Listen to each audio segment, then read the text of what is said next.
Hey, and welcome to the Voices of Survivors with Kathryn Moody.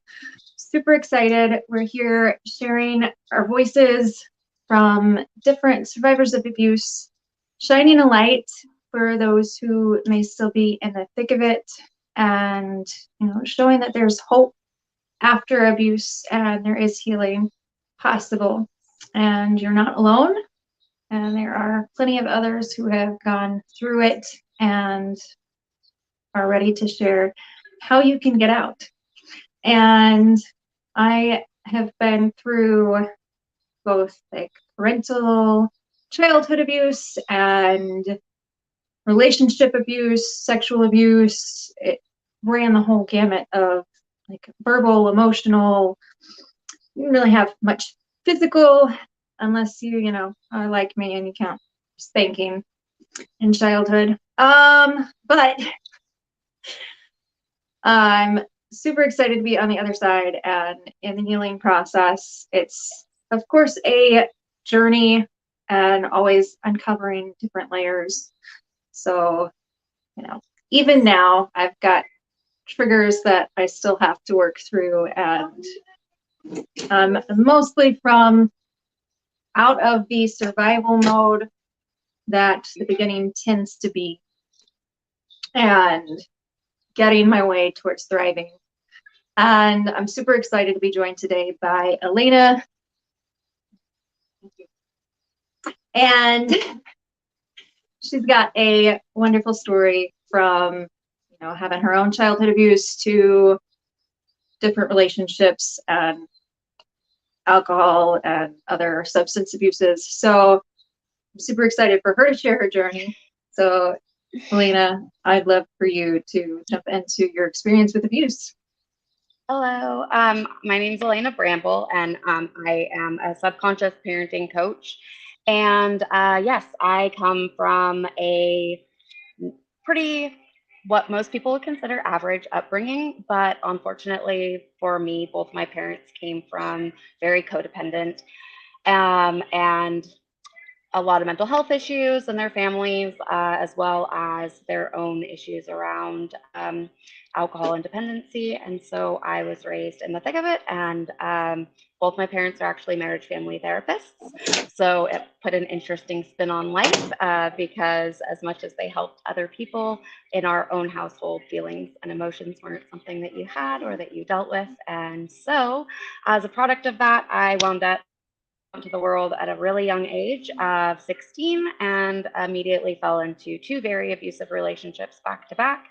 I didn't see my way out of that process until after I graduated from college, where I met my now husband, who was my first non-abusive relationship, but of course I hadn't learned all of my lessons, so we wound up a wee bit codependent, and I struggled through my 20s with drug addictions to different types of drugs, finally got clean in about 24. And yay, amazing. And that's when my life started to really turn around. But I was working in the social work world and I didn't feel like I could make the impact and the difference that I wanted to. And then when I became a mom, all of a sudden I realized that I had a lot of trauma I hadn't processed from my childhood. So I was one of those individuals who really thought that I'd been through my journey. I got clean and sober. And 10 years after I got clean and sober, I had a kid. And about 5 months after having my son, I was having vivid flashbacks of childhood trauma. And I found myself in a whole new situation of having to cope while being a mom, which was definitely not an experience I had prepared myself adequately for. So my whole life kind of fell back apart. Luckily, I didn't go back to using, although that definitely could have been a path I could have gone down because they definitely prescribed me medication after my C-section. Luckily, I had a support team around me. And but it did lead to a diagnosis of, depression and anxiety and eventually postpartum rage, which I found out after some time was also contributing a lot to my fibromyalgia. And about 2.5 years ago, I went on a journey to figure out how to heal the trauma that still existed inside my body, my life, and my world, because my marriage was falling apart and I wasn't being the gentle, conscious mom I wanted to be because I was constantly triggered. So as much as I tried to walk that path, it was a constant battlefield of being triggered and falling back into old patterns and not really knowing how to keep myself in the right perspective or mindset to not fall back into those places, which is when I entered more into the realm of, I'd always been a life coach, but I decided I was going to get serious about my own healing journey and started collecting different modalities. So I started in yoga, then breath work and Reiki, and then eventually got into trauma healing itself and became a certified practitioner of Emma Romano's program, which is Timeline Reset and Delete Reset. And then I recently became a family freedom protocol practitioner and master's, and I will also be going through relationship sovereignty at the end of this year. So I have spent the last year and a half dealing with all of my childhood trauma and reevaluating all the trauma that I went through in my 20s and where that came from, and actually going through the process of healing it. Because I came from therapy in the world of psychology, I really thought that that was going to be the place that answered all of my issues and helped me to really dig in. And that just wasn't that wasn't what happened for me. That wasn't my journey. So I spent 3 years in counseling and tried, every type of different way to deal with it. But I just felt like I was finding out why I was so fucked up and not really getting to the bottom of it or actually fixing any of it. So I got frustrated and I decided I need to fix this. Like, I need to get this trauma out. I need to actually heal it and release it. And the first round of that I tried was really a type of trauma healing that has you go back into the trauma. And for me, that was not something I wanted to do. I had some sexual abuse when I was in my teens from boyfriends, just not knowing how to be clear and set boundaries, and coming from the messed up trauma world I came from, believing that, control was love, all the things that happen when we are raised in a traumatic household and just really don't know what we should expect from the world. And so, it's been a crazy year and a half, but during that process, the last 5 months has been a real eye-opening experience, because my husband and I decided that we officially wanted to basically go non-contact with my family. I was in California still, they were still nearby, and even though we lived about 3.5 hours away,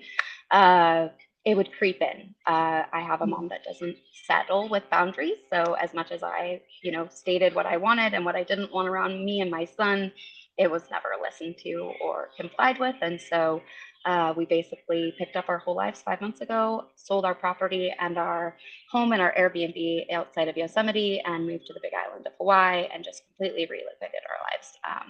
So now we are back in an off-grid, entirely free journey of just kind of finding ourselves again and figuring out exactly what we want. We realized when we had our son that we fell back into those old patterns of believing that family systems had to exist and that you have to have the grandparents involved. And suddenly we realized that a lot of the traumas that we had gotten away from when we'd gotten our lives together in our late 20s were suddenly all those problems were back in. And it didn't take very much work to really realize that it was the outside influences that were coming into our lives more so than what was happening for us on a daily basis. So the last 6 months has been an amazing, transformative kind of period, and we're loving life here. And I finally feel like I have a handle on being the conscious mom I want to be, and just handling my own trauma and my own triggers on a day-to-day basis.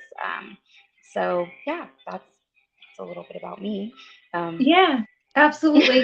And I love how you mentioned like when you had your son, those triggers came back up. And it's totally true, because that happens for a lot of people. And the parenthood journey, especially when we come from childhood trauma background, is rough. A whole journey of reparenting ourselves, because we never had that healthy parent model. Exactly. So then we have to do the work in ourselves to be able to teach them properly.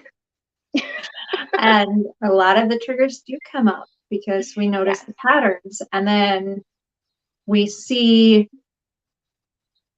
like, especially if the grandparents are around, we see the impact that has on our children. And that's something that I had to come to terms with recently, the impact that it hard. was having on my kids and the things that they were coming up with their feelings. Yeah. And I'm like, oh, this is affecting them way more than I thought. Like, I thought it was just me, but no. Yeah. It's not. It's I not. know. It's crazy. Well, That yeah. grandparent journey is an intense one, especially depending on, the type of parent that they are and how far they've come in their process and their journey. My dad was an alcoholic from my late teens into my early 30s, and then he got diagnosed with dementia, and he actually quit drinking. And he has gone through a totally different experience in his 70s where he has come full circle, and he will apologize for any and all mistakes he made as a parent, and fully stands in the fact that he feels bad for his drinking and that he didn't handle that differently.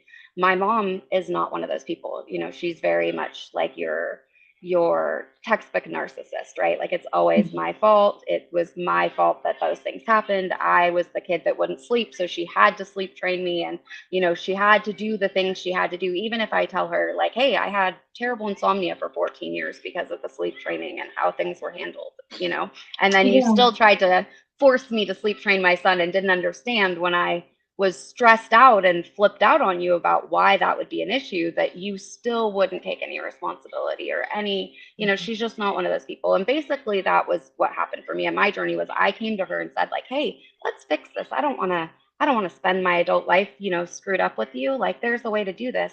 But she didn't want to do that. She basically told our therapist outright, like, I'm 72. I can't change. I'm not going to say I'm sorry. And that's where I stand. And so for me, it was like, well, I know where you're at. And if that's where you are, then this is the choice I have to make for me and my family. So it wasn't like I came to the decision lightly. I really wanted to fix things. I'm 40, almost 41. So like, I really desired to have, my parents are in their mid 70s, and I don't think they're going to be around a whole lot longer. So I did desire to fix that and not come from this cycle of it being messed up, but I can only control myself and my own actions, and I can't do anything about what she chooses to do. And the effect it had on my son and the interactions that happened, I just felt like that's not okay with me, and I couldn't stop her from coming to family events or knowledge of those kinds of things, being in that close of proximity. So it just became one of those, like, if you're not going to listen and you're not going to have any respect for how I'm trying to move forward in this process, and you can't see the damage you're doing, then I just have to make this choice for myself. So, but it's different for each of us. And I support everyone to find that process for themselves. Like, I don't think everyone needs to cut off their family, and it takes figuring it out, but some people do. It definitely takes two to make the relationship healthy, though. So it does. It does. It really does. So if you've tried everything and they aren't listening or willing to make changes, then cutting them out is what's healthiest. So it's hard. It is. And it's very hard. Yeah. And it's not part of what we grow up with, thinking of like the journey of parenthood. We're not really informed that we're going to go through like this massive, transformation as moms. I don't think we get a lot of support in how, our lives are really going to change. So depending on how you choose to go about it, that can be a really drastic change for me. I went from being in, a full-on working position to being a stay-at-home mom. And, I was very committed to being like an attachment parent and conscious parenting. So I was doing all the things, and my whole world got kind of turned upside down. And in that process, I kind of just lost. I lost who I was. I forgot what I wanted. And it got really bad for me. I was in a serious funk by the time I kind of went, oh, I got to pull myself back up and figure out what I really want. Because I realized I wanted all these things. Like, I wanted to be a stay-at-home mom. I wanted to be present in my son's life, and I wanted to have these experiences, but it wasn't looking the way that I had imagined in my head. And I realized that I was going to, like you said, have to reparent myself and kind of figure out what that process looked like. Because I, as a psychology major, was aware going into my relationship with my husband, I knew that if I wanted my marriage to turn out differently than the way my parents' marriage was, I was going to have to do things different. But as a parent, I didn't really lay out how I was going to do that differently. So when those instances would come up, we get that triggered moment and we fall back into what we know and what we've seen and what we've done, and all of that comes back up. So that for me was a massive wake up call of I don't want to be this person. And I kind of saw my mom coming out in me, and that crap out of me because I don't love who she is and I don't want to be Right. anything like that. So that was terrifying, and I definitely recognized that I had that voice in my head, that bad critical judge voice. That was my mom, and I could do nothing right. So that was the Yeah. first step for me, was changing that voice and, just reinstilling in myself that I'm valuable and I am worthy and I can have whatever I want and I don't have to live my life in a state of fear and I'm not good enough and can I do this? Yeah. Which was the mindset that I'd gotten myself to. And because I was failing at, being a mom and being like mentally stable and all the rest of it, I just was on this slope of like, I guess I'm just not capable of doing any of this, which I think happens for more of us than we realize. And that's why I want to help other people with it. And that's why I speak out about it, is because I think there's just way too many of us who have been on this journey and experience. And I'd like to change that for the next group of people coming through life and Yeah. just help those who are already there and starting to realize like, hey, what the heck happened to me? How do I get this better? So Absolutely. yeah. And for me, that's been a whole experience. Like I've gone into the whole life of eating unprocessed foods and going like dairy free for my son when I was breastfeeding, which eventually led to us basically becoming vegan for the most part. And that's all been a part of our process too. So it's been an interesting way to finding out who my true self was. Yeah. But in some ways I've come full circle, and I love my parents for who they were and what they did. I know they didn't mean to hurt me along the way. And I wish Yeah. that now there was an easier point in time, and I still have faith that at some point before my mom ends her path on this earth, we'll figure out a way to come to peace. I don't know what that looks like because I'm not really sure how that ends, but Yeah. I remain open to it. And I think that part's different for everyone too. Like I do allow my mom to still talk to my son. I just don't let her talk to him without me present, so I'm able to mitigate the things that are said, because oftentimes she just Yeah. doesn't even realize that she says her. They She know. called my son. No, she called my son tiny the last time we was there, and like he came home and put himself on a scale. Like he's 4.5, and put himself on a scale. And I was like, "Mommy, have I gained weight? Like, am I okay in size?" And I was just like, oh, "I've worked so hard to keep him in a mindset of like everything is okay. You just grow at whatever pace we grow, and it doesn't matter what it says." And Yeah. it just, and I don't even know like when that was said to him, but that's the kind of stuff that would occur on a regular basis. And he's just like, I don't want this in my life to happen all the Yeah. time. I'm on such a path to try to give him a different life and not have that. I have such a bad image of myself and food and all of that because of, her own issues around food and control. I Yeah. know that goes generations back. And that's a lot of it too, I think. It's talking about this is generational for people. Like it's not just usually our families, Oh yeah. grandparents and the great I grandparents. can see it from my grandparents looking back now. Right? Oh my God. Yeah. Yeah. And and then just raising a generation that's got a bigger voice. Like that's what I've been raising my son to do, and I'm proud of him. He's 4.5, and he stood up to his grandfather the last time he saw him when he told him that he couldn't feel some way. He said, "You know what, Grandpa? I get to feel however I want, and you only get to control your emotions." And I was like, "Yeah, I've wanted to Yes. say that for a long time." So, way to go, because Yeah. I haven't had the courage, and he totally did. So, Yep. That's a big that's my one we've been mission. working on with my kids, is like you cannot tell the other person how they feel. Right? It's not okay, right? Like it's not all right to tell people how to take life or how to Yeah. interpret things.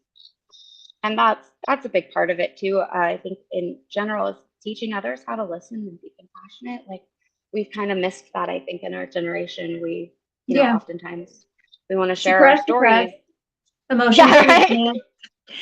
Oh man, that's a hard one. We're learning that in that journey here. I'm big on not telling my son that not crying or is like not a masculine thing or anything to do with Mhm. being a boy. And we have entered into a different culture here, and so there's a lot of it being said. And I've had to be very aware of how exactly I go about that, because I don't want to in any way speak down about the culture that we're living in or that we're surrounded by, but at the same time make it clear to my son that in our house, tears are way acceptable, and we'd much rather you cry than hit us or act Yeah. out in a physical way. So it's been interesting to see how different families handle that, and how to get that across, especially at this age. That's we homeschool, so he doesn't get the opportunity to necessarily talk to other kids about all those different experiences on a regular basis. But as we're settling in and having people over, he's getting to see different people do things different ways. So it's Yeah. an interesting journey to be a trauma survivor and then trying to raise a child without childhood trauma. Right. So, yeah. And yeah, and then being a mom, raising a boy, it's of course always, you gotta think Yeah, about what you want from them and what you want their world to look like. So it's been interesting entering into a for new sure. kind of culture. So I'm curious, what is Yeah. one tool that has helped you the most in reparenting yourself and learning to work through those triggers in motherhood? I would say two tools. The number one would be meditation. Meditation is what gave me my calm. I went from being that mom who really couldn't help herself for reacting. Like if the noise got excessively loud and I'd ask, 3 times nicely, like, can we please be quiet? Can we turn it down? Um, can we just, be a little less loud, like we're indoors, and then I just lose it. So for me, that was huge. The just learning how to build in the calm, take the breath, and ground myself. It took a while to figure it out. I started at 20 minutes a day, and now I tell people, I know that's a lot, especially for a mom trying to work it into a busy day. I did not get that all in one period. Right. And I also always say I never got complete quiet. Like that was never part of my meditation process. Yeah. I knew that I needed to learn how to meditate with all the chaos going on behind me. So that was Yeah. part of my process, was learning to calm myself amidst the chaos. But if you can just get 2 or 3 minutes of, calm time, and I do teach that with people I coach and with people that I work with, the first thing I teach is just how to do like some womb breathing and concentrate your energy down like into your womb and just kind of speak from that motherly place of wanting to be the parent that you needed in that scenario rather than the parent that you had. And that's been the other part, is just a big perspective shift on myself. What a parent looks like, what I want from being a parent, what I actually expect from my child and why. That's been a huge part of my process, because I realized a lot of the things I did and a lot of things I thought needed to be done weren't really my own things. They were just a lot of my parents' issues passed down to me. So I spent a lot of time controlling things I didn't need to control.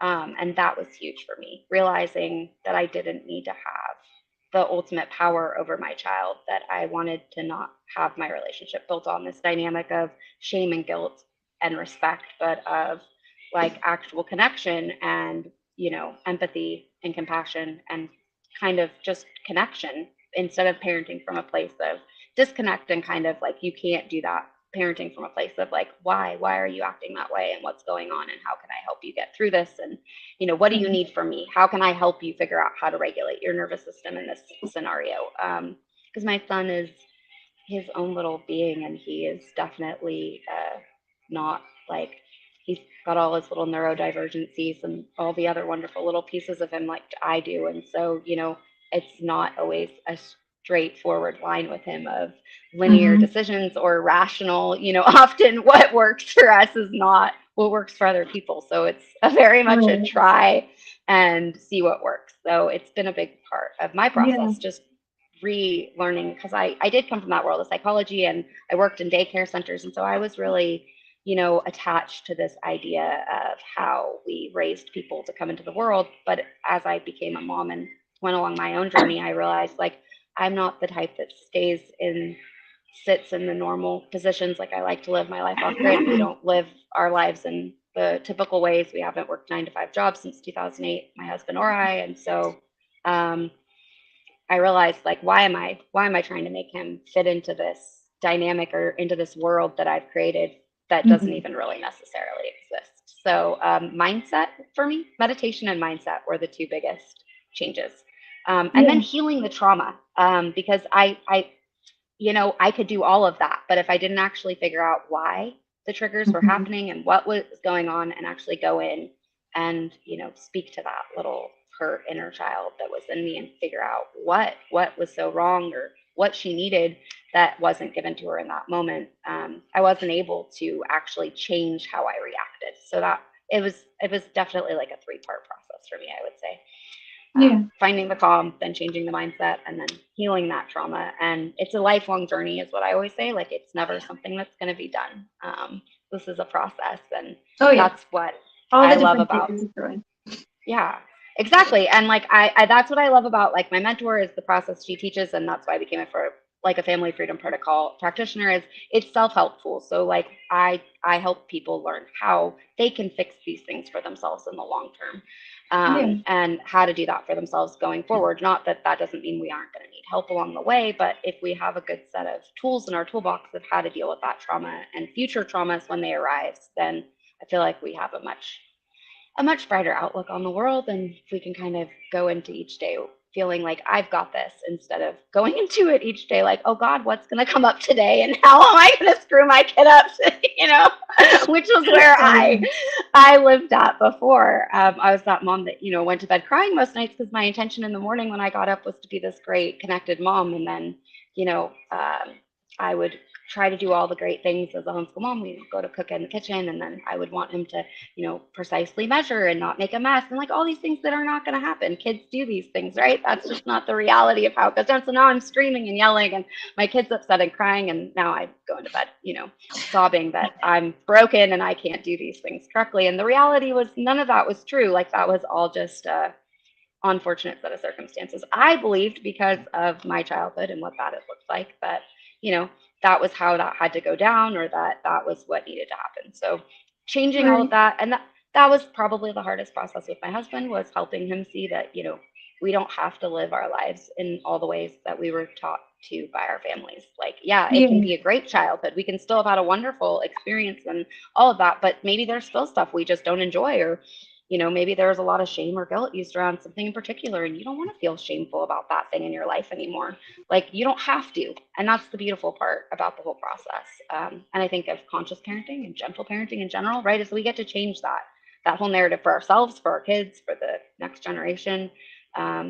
If we're lucky, for our families that came before us. That's the beautiful part with my dad, is seeing him see how it can be done differently. He's always like, man, that's how I tried to do it. I'm like, I'm sure, but that wasn't going to work in my household. Like, I'm sure that he wanted it to be okay for me to make a mess or any of those things. But,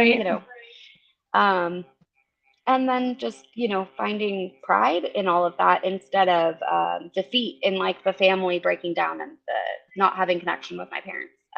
That was all a mindset shift too. Because of course, in my childhood growing up, having your family close and all of that was very important. I'm an only child. I don't have siblings. So I definitely was always in like a very codependent, triangulated kind of scenario with my family. And so changing that, the idea of what a family is, the idea of what family will be for my son, raising him in an environment where he knows that friends and close inner circle people can be trusted in a lot of ways more than our families can, because we've chosen those people, and we've gotten to vet them and bring them in slowly and make sure that they're part of our, they're part of what we want to have into our child's life. So it's a constant journey, and we're learning every day. And that was a mindset shift too, that I'm not ever going to know it all, and that I'm not going to be able to be prepared, because I was one of those people, Want to have it all scheduled out. Yes, I wanted everything to be perfect. And when I first came into the process of like wanting to heal myself, I wanted scripts like to deal with my child. And I realized, like, after getting hundreds of them from other conscious parenting coaches, like, my kid doesn't follow scripts. Like, he's just not one of those kids. I can have 1,000 scripts, but like, it's never gonna go. You gotta have them all in front of you, and then you mix and match, and maybe you'll find one there. And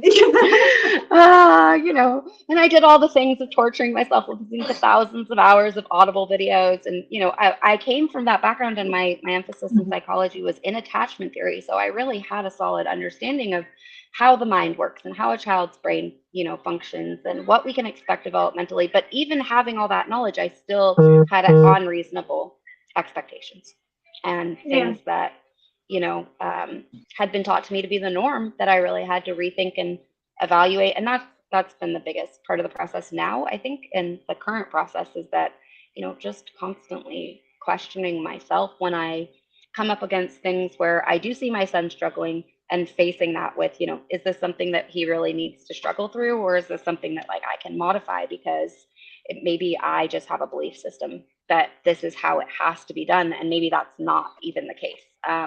So that's been a mindset shift as of late. The last 5 or 6 months has been, just starting to look at everything from a different perspective, and kind of always pulling it apart before I make any decisions, instead of automatically coming from this place like, oh, that's how it was done, so that's how it needs to happen.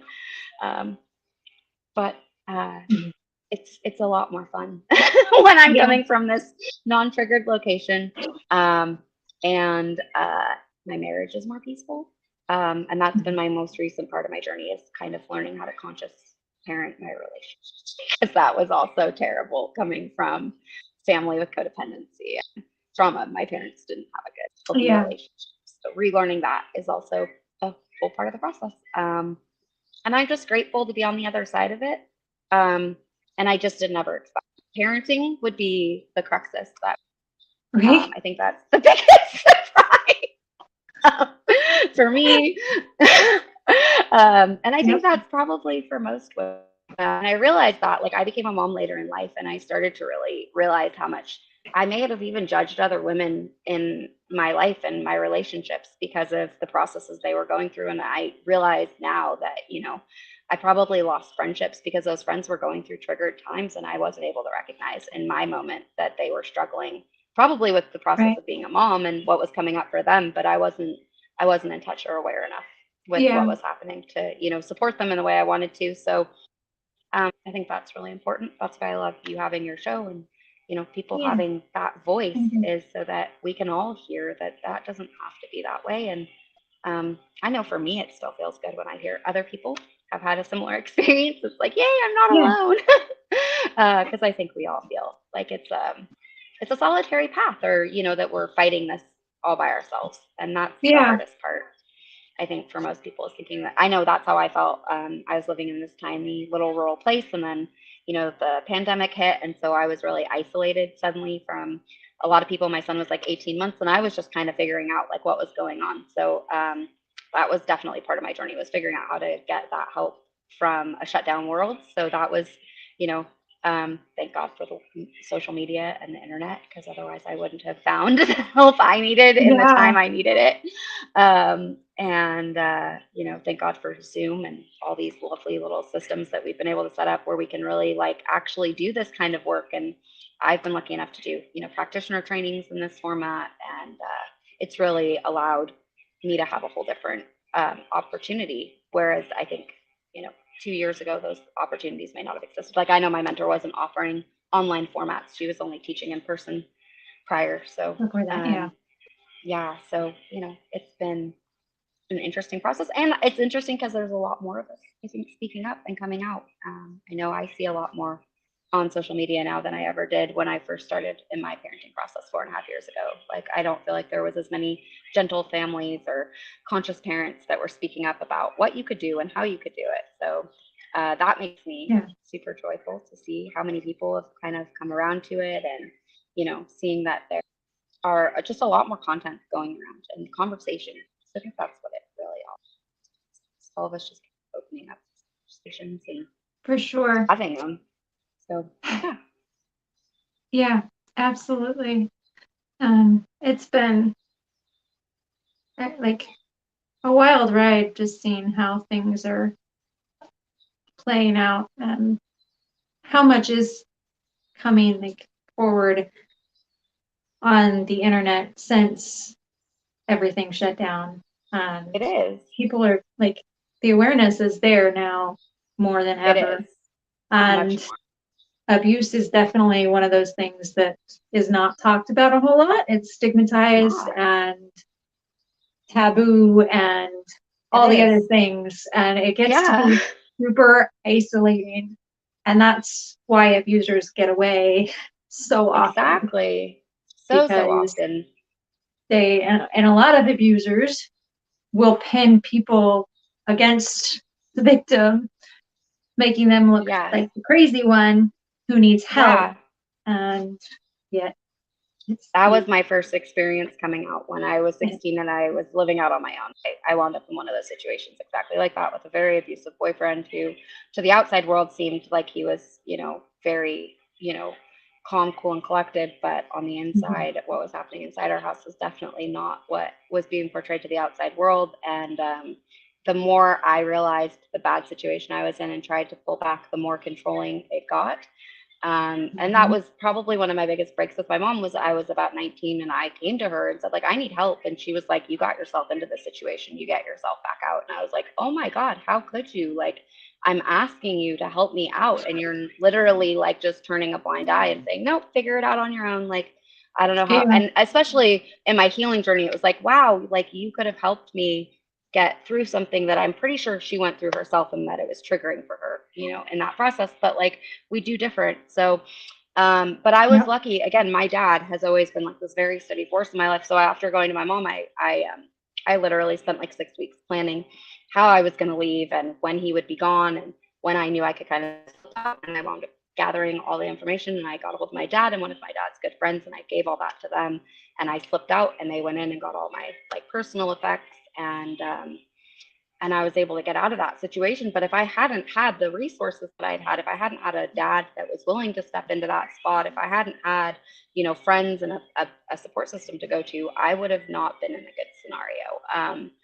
And I didn't see any of the red flags. Like I really, went into that whole situation very much believing I was aware and adult and mature enough to make those choices and, realized just a few short months after getting myself into the whole situation that like there had been a ton of things I didn't understand and that I didn't know and that I really should have recognized at that time. And it didn't stop me from making dumb relationship decisions, which I of course found out in my 20s was more so that I was, I had grown up in a household where I saw bad relationships and that was what I thought love looked like. I didn't really I mean, for myself personally, and I tell friends this story, and it's kind of funny, but my husband was kind of, I met him, he was a friend of mine for a few years before we were ever both separate from other people and free to be in a relationship with each other. And he was the first person that I consciously did not decide to date because of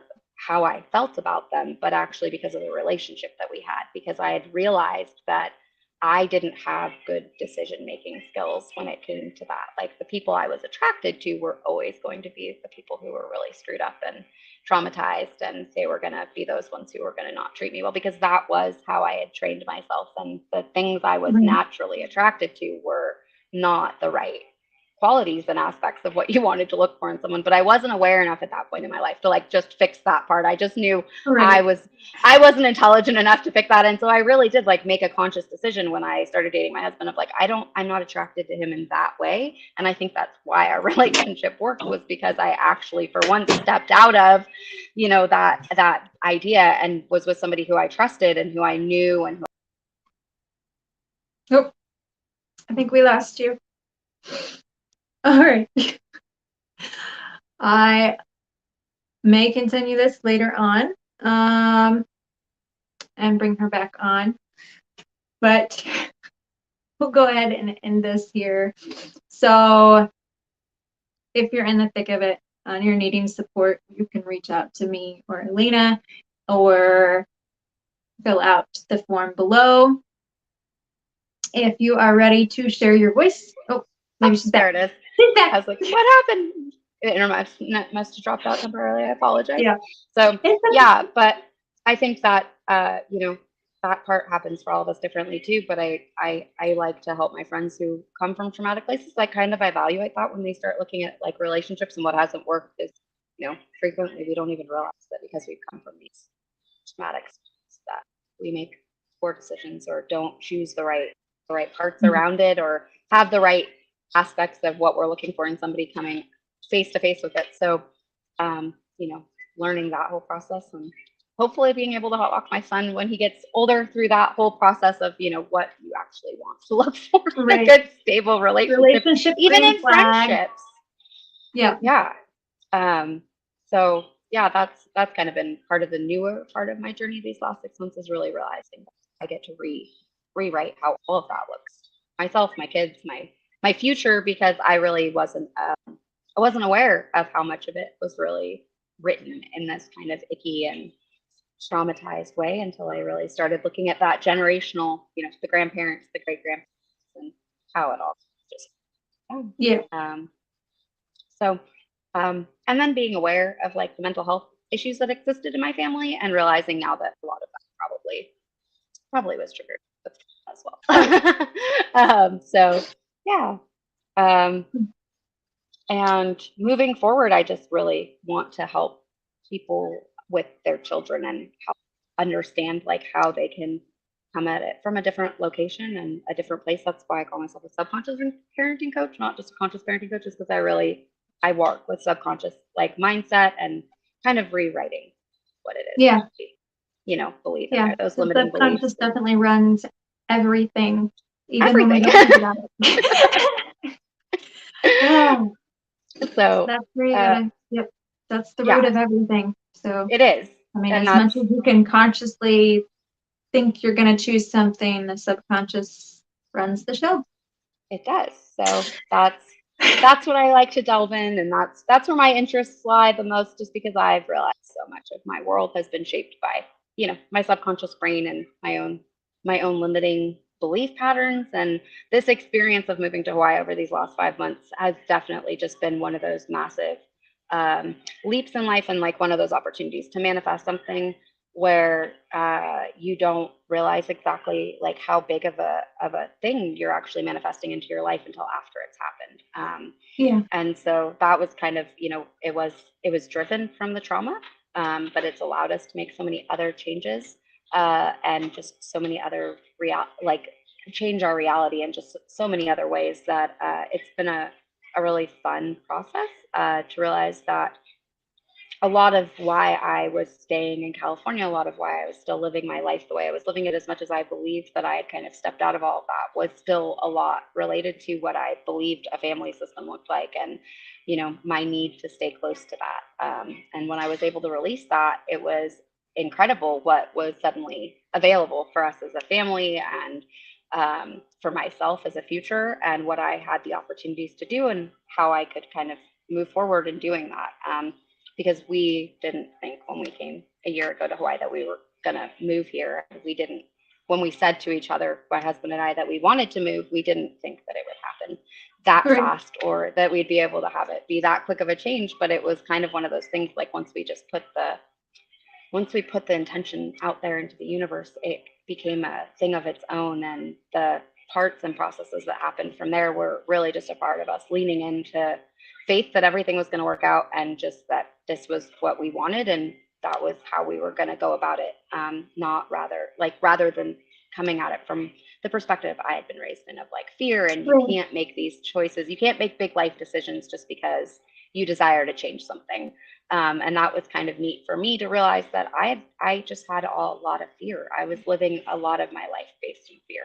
Still, even though I believed that I had kind of shed it all, it kind of came back all the way around. And it was like that 360 of like, I had chosen to live life off grid. I had chosen to walk away from a lot of the other parts of it, but there was still this small piece of it where when I'd had a child, I still believed that like we needed to be close to our family systems or something. There was still some type of, hook in there that said like, this is what you need to be close to, even though in my heart and my mind, I knew that that was not really, it wasn't advantageous to us. It wasn't helping us move forward. And it didn't look like what other people's family systems look like either. That was part of my biggest, like my own shift, was realizing that like my parents weren't super involved grandparents. They weren't like taking my kid for massive quantities of time. It wasn't benefiting us in some massive way, that Yeah. I needed to stay in that environment for the benefits I was receiving versus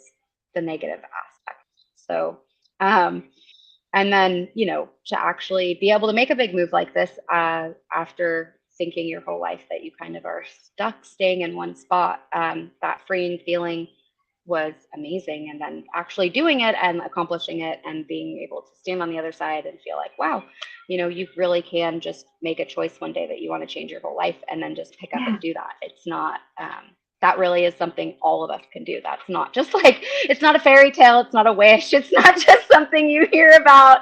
And you don't have to be a millionaire. We certainly are not. You don't have to have all the things. And I didn't believe that up until then. Like, I was one of those people who just didn't believe that you could just do whatever you wanted, whenever you wanted to. I very much believe that there was rules to it. You know, if you don't work hard and you don't do certain things, you don't get certain places. And that's just not true. Like, you can just decide you want to change your life one day and just make a different choice. And then just keep making that different choice every day for long enough until it actually becomes your reality. And so that has been an amazing part of the process for myself. It really lit me up in being a human again, and realizing that, like, wow, we're all so capable of living a life completely however we want it to look, filled with joy and gratitude and love and compassion and connection. It doesn't have to be this awful place where we feel misunderstood all the time, and we feel like we're lonely and cut off from, you know, others. And that was not where I was mentally, you know, a few years ago. I really thought that, like, I couldn't fit in with other moms because of my own mental health issues. I couldn't live a normal life because of my health issues. And I didn't think I was capable of doing and making life whatever I wanted it to be. So that's my biggest takeaway from not just the process of getting through all of my trauma, but, you know, of freeing our minds from that box of, like, what do we actually believe and why? Like, where have we put ourselves in? Is that because of what we've been through, or is that actually because of what we want now? That part of the process for me has been life altering, and I'm thankful for the journey. I've always been that kind of person, but I don't regret anything in life. I always feel like I learned something for a reason, and it was part of the process. So, looking at it now, like, I, of course, in a lot of ways wish that I'd known that I didn't need all those things, but I think it's made me a stronger person and a better parent now, because I know exactly what I don't want.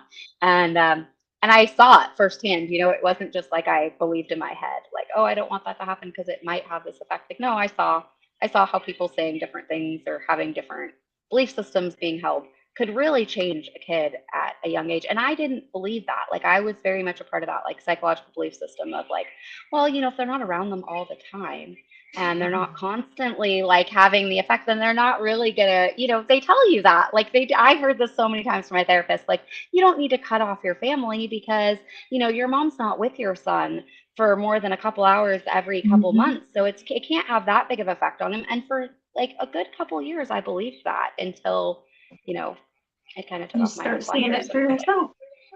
Yeah, like, just that one little statement, like I said, you know, and then all of a sudden you're like, oh my God, all the statements that have been set up until then, like, it's crazy. But yeah, it's a big one. The whole thing's, it's a crazy journey. It's a crazy journey for sure. And yeah. Well, I thank you so much for your time and for coming on and sharing your experience and your journey. And I thank you for having me. I really appreciate it. Yes. And I just want to say to those who may still be in the thick of it, again, we've got support for you. You can reach out to one of us. You can fill out the form in the comments or in the description, and you can check out the resources link. I've actually got one, Daughters for Narcissistic Mothers, or of Narcissistic Mothers. Yeah, Daughters of Narcissistic Mothers. There's an article there. Beautiful, beautiful. If you don't know for sure if your mother is a narcissist, I recommend reading that for sure. And it could be that she's just codependent and you have a codependent relationship, and that's her trauma trickling down from her parents or somebody else. And then there are a few other resources in there that are really great. Like The Body Keeps the Score is an amazing book for sure. Amazing. And I actually was going to mention that earlier because of you saying how the talk therapy wasn't working for you. And he talks about that in the book, that, like, talking through it and reliving it, that old paradigm of having to rehash and rehash, does not work for PTSD. or complex PTSD. No, it doesn't. And for anybody who has an autoimmune disorder, like look into it deeper, because oftentimes like it's really your trauma that's just holding all of that in your body. Like it's not necessarily that you have something terribly wrong with you. Like you have something from your past terribly wrong, but it is fixable. And I spent 20 years trying to find the way to fix it before realizing it was not something that needed to be fixed by medicine or any of that. Physical, it's emotional. Yep, it was all just trauma trapped in my body that really needed to have its voice and to be released. So that's an amazing. And the Body Keeps the Score is a great book to start with. It is. You're on that journey and you through it, but so good. Yeah, absolutely. I will say though, like, be prepared with like tissues and stuff because it's triggering. The it's hard when to get through. But it's so worth it, and some great scientific backing for everything. Yes. Those of you who are through the thick of it and are ready to share your voice, you can also fill the form out and get on one of these lives, or if you want to do so anonymously, you can fill out anonymously, and then I will just do a live and read it out. So again, Alaina, thank you so much for being here, and we'll see you all later. Bye.